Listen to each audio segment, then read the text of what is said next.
right, we're going to take this single logarithm and we're going to expand it, write it as the sum or difference of logs.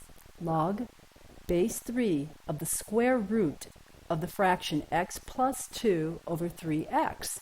There's lots of things that we can do to this. First, let's change the square root to the 1/2 power. So the number part is x plus 3 over 3x to the 1/2 power. Now we'll use a rule that says you can bring the exponent from the number part out in front and make it a factor. So we brought it out and it left x plus 2 over 3x for the number part of the logarithm. Now, we have 1/2 times the log of a quotient, so we can bust that up as the log of the top minus the log of the bottom. But we have to be very careful because there's a 1/2 out in front, so it's 1/2 times bracket. We're multiplying the entire expansion of log base 3 of the top minus log base 3 of the bottom, bracket. Now you see, this is so important. So many people miss this. That 1/2 is multiplying the entire log. So if you're going to bust it apart into a difference, that means a minus sign in between it, you have to keep the 1/2 out in front with the bracket because it actually applies to each of the pieces. Okay, so first thing I want you to notice is the number part x plus 2. Let's go back up to the log base 3 of x plus 2. Okay, let's write this out first.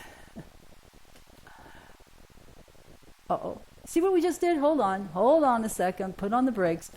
We had, on the step above, we had minus log base 3 of the product 3 times x. So we knew we could break up that product to the log of the first factor, 3, plus the log of the second factor, x. But there's a minus sign out in front, and we have to make sure to distribute that minus sign. I have to say this loud because everybody forgets this.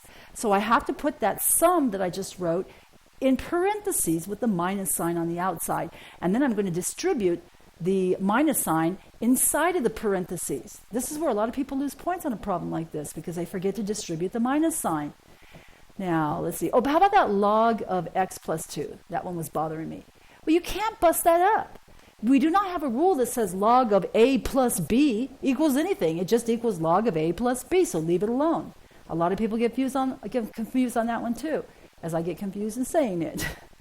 Okay, distribute the negative sign, and we get 1/2 times bracket log base 3 of the parenthesis x plus 2 minus log base 3 of 3 minus log base 3 of x. Now you see that second minus sign? I distributed that.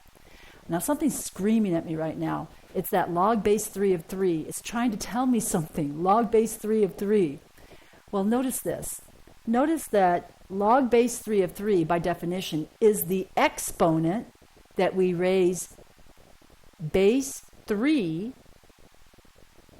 to get the number 3. Okay, think about this. What exponent do we raise base 3 to get the number 3? Well, it's 1. Log base 3 of 3 is equal to 1. So we can replace that log base 3 of 3 with 1. 1/2 bracket log base 3 of the parenthesis x plus 2 minus 1 minus log base 3 of x.